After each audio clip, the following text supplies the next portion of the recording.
So, ang bilis ng taon na 2026, August na agad, at ito yung mga phone na dapat ninyong abangan or maaari ninyong abangan ngayong August 2026 kasi lahat sila i-release ngayon. And unahin natin yung listahan sa pinaka-inaantay kong series which is the POBA 8 series. At magkakaroon tayo ng dalawang phone which is yung POBA 8 Pro 5G and also POBA 8 5G. At simulan natin pag-usapan yung POBA 8. Bale, pagdating sa POBA 8, ginamitan to ng Dimensity 7100 which is a 5G chipset and nagulat ako dyan dahil naka 5G na to, so medyo aasahan natin na medyo aangat yung presyo. Kasi before, kung hindi ko nagkakamali sa POBA 7, yung base variant nila is hindi 5G. And I don't know kung ito yung magiging base variant nila. Maaari kasi magkaroon ng POBA 8 na hindi 5G version. Pero ganoon pa man, asahan natin na merong price increase dito for sure. And dahil ang laging minamarket ng base variant ng POBA series is battery, yes, meron na rin tong massive 8,000 mAh battery capacity na yun na rin ang medyo nagpapasolidify sa akin na baka ito yung base variant at hindi ito just a common another variant ng POBA series. Samantalang pagdating sa Tecno POBA 8 Pro 5G, ginamitan naman to ng mas malakas na chipset which is Dimensity 7400 chip. And ginamitan nila to ng kakaibang design which is tinatawag nila na Alive Matrix design. Which is same lang naman sila halos ang design ng mismong base variant, pero mas napansin ko dito na mas iba yung look ng POBA 8 Pro. Mas mabangis tingnan or mas okay tingnan pang gaming yung side kumbaga. Then pagdating naman dito sa ating base variant, mas medyo common siya. At napansin ko lang din sa official render na medyo manipis yung device which is naka 3D curve finish tayo dyan sa likod. And giving the fact na naka 8,000 mAh battery to, medyo nakakagulat to kung ako yung tatanungin. And meron pang isang Tecno product which is tinatawag na Tecno Common Slim. And yes, mga kaparegoy, nung una or yung generation 1 ng Slim nila is tinawag lang nila tong Tecno Slim. Pero ngayon, na inaasahan natin dapat na Tecno Slim 2, nagiging Tecno Common Slim. So meaning, ang maaaring pinaka-best upgrade nito is yung kanyang camera. Dahil based sa spec sheets nila, meron tong 50 megapixel Sony Lithia 600 sensor. Then, meron na rin tong 144Hz AMOLED screen display and 5,600 mAh battery capacity. So, asahan natin na manipis talaga yan, kagaya ng ginawa nila before. However, yung ginamit sa kanyang chipset is Helio G200. At the end of the day, G99 at wala pa rin kamatayan na G99. Overclock lang, di ba?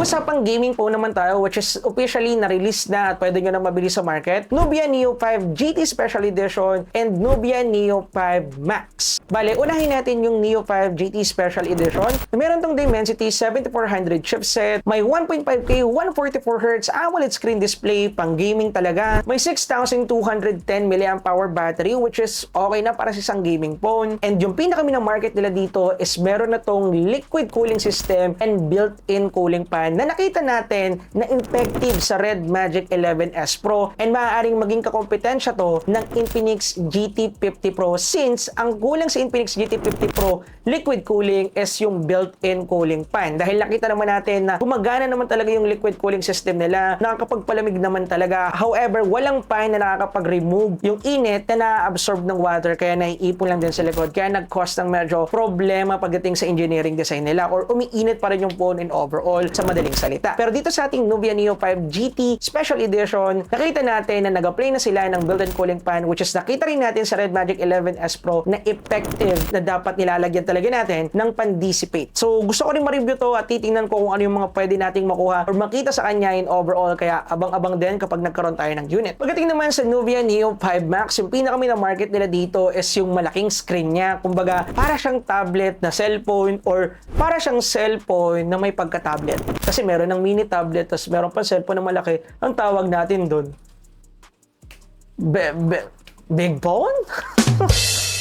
Anyway, kidding aside, yung chipset na ginamit dito is Dimensity 7100. Bale, medyo mas mahinang chipset unlike sa 7400 pero almost dikit lang naman yung performance ng dalawa. Then, meron ditong display na 7.5-inch, 1.5K, 144Hz. However, naka-IPS LCD display. Pero ganun pa man, okay pa rin yan pagdating sa gaming. So, gusto ko rin makita kung ano yung kaya na itong gawin. And isa pa sa bintahe niya is yung kanyang 7,100 mAh battery capacity and mga gaming features na nakikita natin sa Red Magic. Anyway, next naman sa listahan natin is yung ating Infinix Hot 60 Pro 5G na medyo malaki yung expectation natin dahil nga yung kanyang predecessor na Infinix Hot 60 Pro ay merong pinamalas na solid performance noong 2025. Bali, pagdating sa specification nito, ginamitan to ng Dimensity 7100 chip which is nakikita ko na new meta ngayon ng Transsion, and meron tong 6.78-inch Full HD Plus LTPS 144Hz panel and kanyang camera na ginamitan ng Sony IMX882 camera sensor which is 50 megapixel. Bali, ang pinaka-big question dito is yung presyo niya dahil noong 2025 nga, nakita natin na solid yung presyo ng Infinix Hot 60 Pro kaya naging best budget phone natin siya that time, and tingnan natin kung ano yung mangyayaring price adjustment dahil nga 5G phone itong kanilang Pro version ngayon.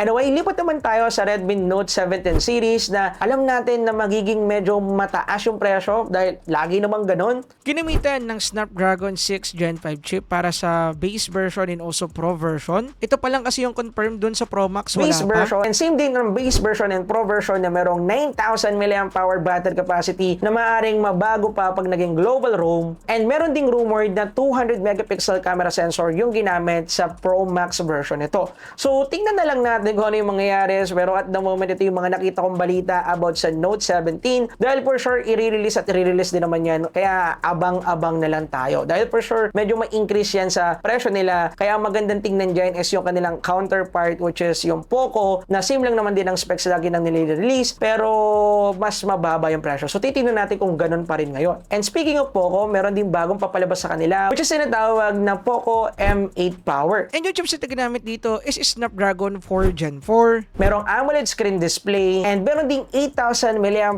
battery capacity. So nakikita natin na yung mga papalabas na phone ngayong August is more on battery side At ginagamitan nila ng Snapdragon 6 series. at ginagamitan nila ng Dimensity 7000 series which is new meta ngayon dahil nga medyo nagkakaroon sila ng adjustment pagdating sa mga chip na nagamit nila or binibili nila ngayon dahil nga nagsisitaasan yung presyo, and I think ito yung mga cost-effective chip na nakikita natin ngayon. Anyway, bago tayo pumunta doon sa pinaka-inaantay kong phone na paparating ngayong August, special mention muna natin yung Oppo Reno 16 series aka pinaka-overpriced sa series na pwede nating mabili ngayong August 2026. So, hindi na natin masyadong kinakailangan pang i-deep dive yung kanilang mismong overall specs. Yung presyo kasi nito is naglalaro from 40,000 to 75,000 pesos. Bali yung presyo ng Oppo Reno 16F 5G is nasa 40 to 45,000 pesos na. Masakit. And ito pa yung masakit dahil nasa 70 plus thousand pesos naman yung Reno 16 Pro 5G. And yung nakakabigla pa dito hindi pa nila sinagad yung overall specs na pwede natin makuha dito. Gaya na lang sa Oppo Reno 16F na MediaTek 7300 chipset lang yung ginamit para sa ganitong presyo, and the Snapdragon 7 Gen 4 naman para sa ating Reno 16 5G, and Dimensity 8550 naman para sa ating Reno 16 Pro, which is super taas talaga ng presyo ngayon, and good luck na lang sa mga bibili. And ako na yung una magsabi sa inyo, hindi ko ma-recommend para sa presyo. Kung tibay lang yung pinagmamalaki nila, bili na lang kayo dyan ng mga Itel phone or ng iba pang phone na tibay talaga yung minamarket. Kasi hindi ka na magagastos siguro ng 70,000 plus pesos para sa tibay ng phone, di ba? Hindi ko na-gets yung logic. So kung hindi tayo same ng logic, bili ninyo, bahala kayo, nasa inyo yan, pera nyo yan. And punta na tayo sa pinaka gusto ko or inaantay kong phone ngayon, which is yung ating Redmi K100 Pro Max. So bali, ito pa lang meron tayong specs at the moment, pero alam ko magkakaroon din ng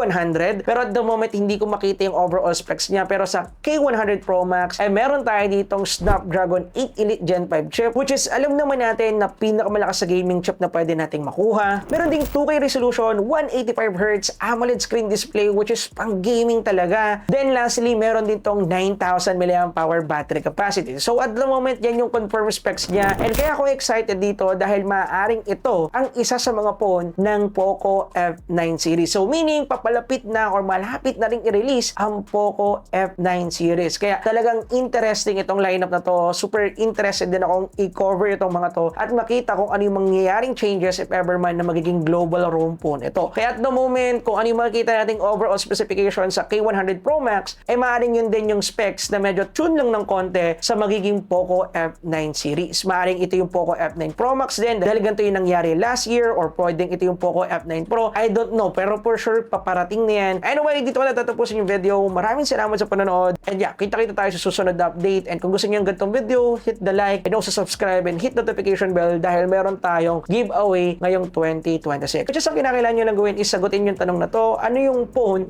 na inaantay ninyo sa mga nasabi ko? And also gamitin yung hashtag PareKoyAugust. And yeah, mamimili kami ng mananalo. At i-announce namin yan sa end of the month. Anyway, yun lang guys. Peace out.